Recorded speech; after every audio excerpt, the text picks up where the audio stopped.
thought we might throw a little more chum in the water since we didn't really talk about that much at the top of the panel. That was the big news. Of course, the parliamentarian said no to minimum wage, and another Liz screwing things up. And the White House said, gosh darn it, we're not. Well, we can't do it. I'm a baby. I can't make minimum wage happen. I promised it. And getting, I think we should just cut the Psaki clip from the top and just put it right here. It's definitely going to look different in the Senate, with one way that we know, which is that the $15 minimum wage increase will not be in there. According to the Senate parliamentarian, it shouldn't fit into this package. So because of that, can you promise Americans that President Biden will raise the minimum wage to $15 an hour by the end of his first term? Well, he can't do it on his own, but he is absolutely committed to raising the minimum wage to $15 an hour. He thinks it's long overdue. He believes that men and women who are working hard, trying to make ends meet, should not be living at the poverty level. And we're going to spend the next few days and weeks looking for the best path forward, working with Democrats and Republicans, hopefully, to do exactly that. Looking days and weeks for the best path forward, which is no path, based on what you've stated that you're not going to do, which is have Kamala Harris overrule the parliamentarian, which is one of many things you can do. Because the Byrd rule, what this all hinges on, the Byrd rules that were codified in the 70s for reconciliation, that's not law. That's just made up. A bare majority can say, all right, we're just changing the rules. That's it. Made up by a man from West Virginia. And another man from West Virginia is also getting in the way this time. What is the point of having senators, especially from West Virginia? No, I can't talk trash about West Virginia because it's also Arizona. No, look, I mean, what she's saying is a joke. She has been appearing, the press secretary herself has been appearing in front of, this March 14th deadline behind her, right, which is the unemployment cliff that we're about to fall off of and have millions more people without, the bare minimum of relief that they've been getting. And it's ridiculous. And they don't, they're pre-negotiating against themselves. Like, it's ridiculous and upsetting. And this is your shot. Like, this is your shot for $15 minimum wage. We know we can't pass with 60 votes. So, and we know you don't want to abolish the filibuster and that you pretty much don't have the votes for that. So it's got to be through reconciliation. And this is your only shot until next fall, where I'm just curious what is going to be different next fall. Because you're not going to, I don't hear anyone saying they're going to fire the parliamentarian, which they should absolutely do if she's the only impediment here. Right. In fact, we asked Ro Khanna about that on Monday's episode. You did, Virgil. And he, was pretty assertive about the fact that he felt like that shouldn't happen and it's not the parliamentarian's fault and she's just a civil servant doing what she's going to do. And when we pointed out that you could argue that Joe Biden made it clear what he wanted her to do by saying in advance of her decision that he didn't think the parliamentarian was going to allow it and that she might not be a neutral actor in all of this. Representative Khanna, at least, didn't really seem to take up that argument. Yeah, so we're all playing the blame game right now. And, accusations are flying around, which to me is just a concession of defeat all around. But, right now what I'm concerned with is just the message coming out of the White House and just the utter shamelessness of it. Like, this is a thing you ran on. It's a thing you promised. I've heard it asked, does Joe Biden actually want a $15 minimum wage? Well, it doesn't give a shit. I don't give a shit what Joe Biden in his heart of hearts really cares about. I'm curious about what he promised and if he's going to do what he promised and if he's actually doing it. And all we're getting is spin. And I got to say, you remember when right after Biden took office and Psaki had her first press conference, doing the press conferences, and the entire DC press corps was talking about how great this person is. Oh, we finally have an honest press secretary. Give me a break. That's my catchphrase. Give me a break. Yeah, I mean, look, and also the way the questions are asked, and I don't mean to put Dana on the spot here, because it's difficult in the moment, especially in these short interviews. But what I think all journalists need to start to think about is to anticipate the mealy-mouthed answer that they're going to get, because that's the nature of spin, and ask the question they really want an answer to, which is, this is the only opportunity for $15 minimum wage, because by your own admission, you don't have 60 votes. Is Joe Biden willing to do what Republicans have done before, which is to fire the parliamentarian, overrule the parliamentarian? George Bush 2 fired a parliamentarian over the Bush tax cuts. Yeah. Okay. Is protecting this one person, or protecting your donor base that really wants you not to press forward a $15 minimum wage more important than fulfilling the promise that you made to your constituents during the election cycle that just ended? Isn't it true, Joe Biden, that you are actually not fighting for this? And kudos, by the way, I don't know if we had this clip, kudos to the journalist who asked Jen Psaki at a press conference, I believe today, why it seemed that they were fighting harder for Neera Tanden's confirmation than for a $15 minimum wage. The parliamentarian decision, you said that he respects that decision, but progressives don't understand this. In some respect, they're like, why not fight for this? So why is the White House not more aggressively challenging that and sending the vice president to try and potentially overrule that with the vote? Well, the decision for the vice president to vote to overrule or to take a step to overrule is not a simple decision. It would also require 50 votes. As you know, it's not a one-step decision. And the president and the vice president both respect the history of the Senate. They are both formerly in the Senate, and that's not an action we intend to take.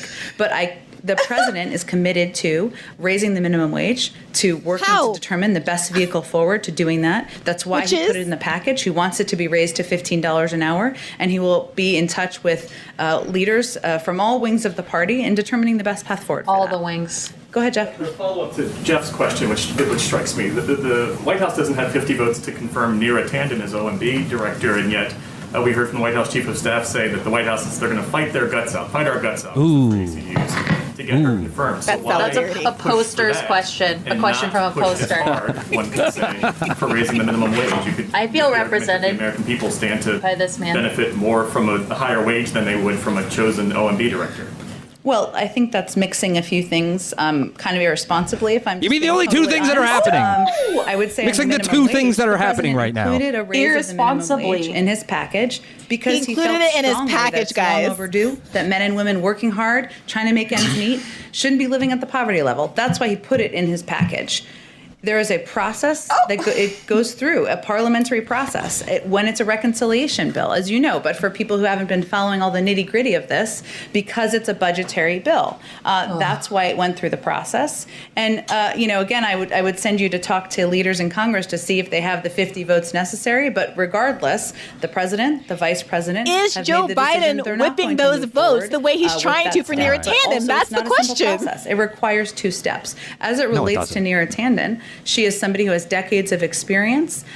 She is qualified. She is prepared to lead the budget team. And we're continue, of course, to fight for the confirmation of every nominee that the president puts forward. We'll see if we have 50 votes. That's part of the journey. That's part of democracy in action. Life is a journey. Life is a highway. No, but the journey thing is important, right? Because it is because the fight and the willingness to fail and take risks and the willingness to get on the horn or whatever Joe Biden refers to the phone as, the brick or the, I don't know, whatever the fuck. In the cloud comes a phone and he gets it from the fog. Anyway, that's a real thing. So all this shit about he respects the Senate and it's a process and all this arcane stuff is meant to distract from the fact that Joe Biden and the president and all the people that work for him actually do have lobbying power, even if it's not overt, right? Because all the people on Capitol Hill all last week said you can't lobby the parliamentarian. That was the line, even from the NELP and labor lobbyists who were actively trying, working with the progressives and Bernie Sanders to get this passed, right? That's that's something they all respect. But of course, behind the scenes, there's absolutely a way to get the message across, and that's what they've been doing with Neera. So it's completely related, and it's a total farce that this is where the process is upheld, and other places Joe Biden is allowed to sort of show his hand, right, in terms of where his investment is. And it's a complete joke. They should be pushing it through. They should be overruling the parliamentarian, even if they can't get their 2 votes that, everybody's talking about that they need on board, because that shows where priorities are, right? That was a huge part. Well, we need priorities. We need priorities, and we need them coming from him because he has an extremely slim mandate. And the whole point was to be able to roll out the shit quickly. And so it's just absolutely a total, abdication. If he loses his fight, he's going to lose every other fight. What, he's going to pass an immigration bill? Well, no, the exact same damn thing will happen. Also, why does he respect the history of the Senate? He's not the fucking tour guide of the place. Nobody should respect the fucking Senate. Yeah, no, it's like an archivist's position, right? It's like total objectivity and toothlessness, as if his being there is a stewardship role, whereas we were told it was actually an active negotiator's role, right? That was what he was.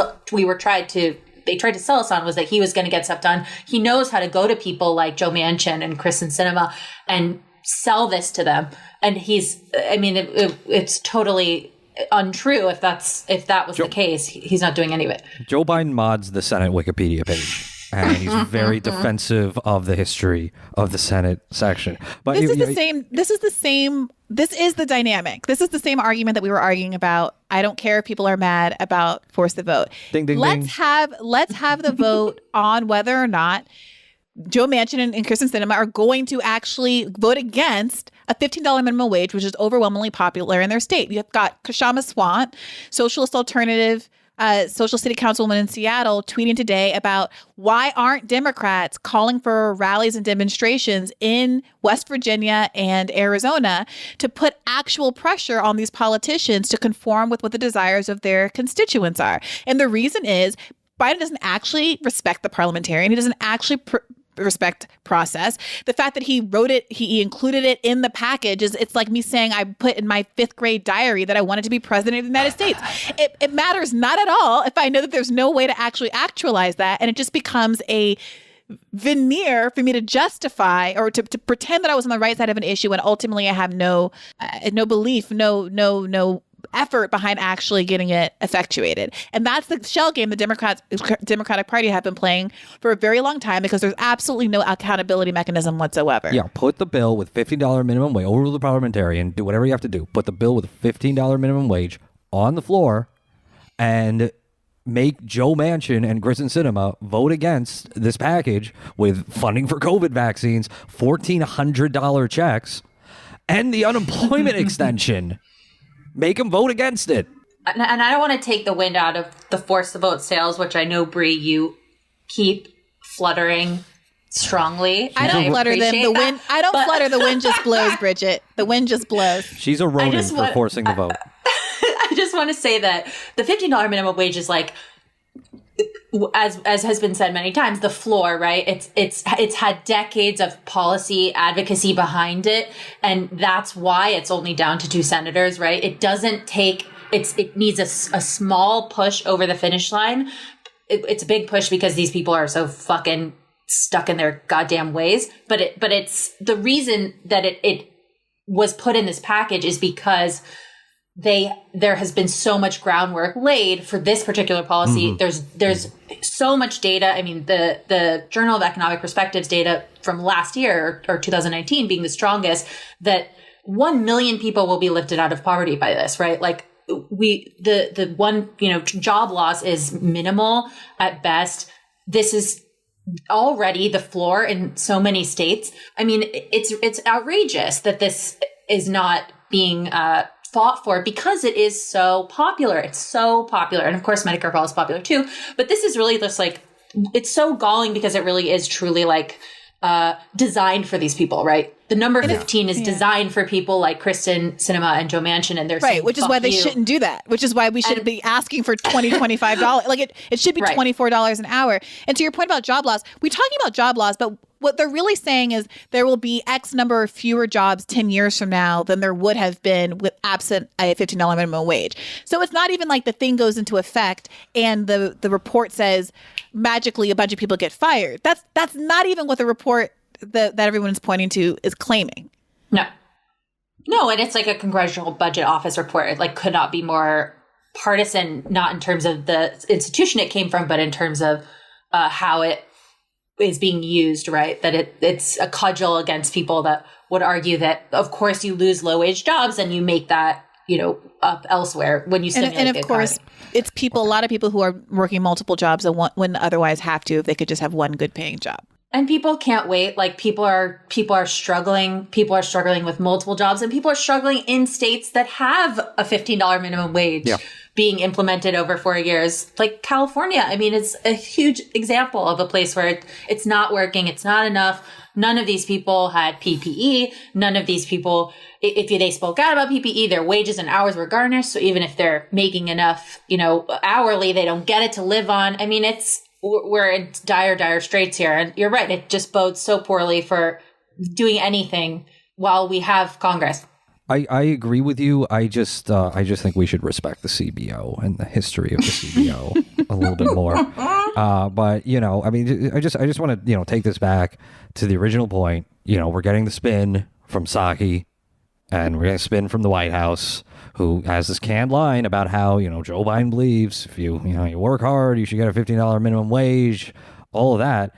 But I'm sorry, at the end of the day, if you're not willing to overrule the parliamentarian, if you're not willing to fire the parliamentarian, if you're not willing to piss off Joe Manchin or Kristen Sinema or, call Joe Manchin in the Oval Office and, just shove him up against the wall, I'm starting to, okay. If you don't want to eliminate the if you don't want to eliminate the filibuster to get a $15 minimum wage, then sorry, you do not want a $15 minimum wage. That's it. End of story.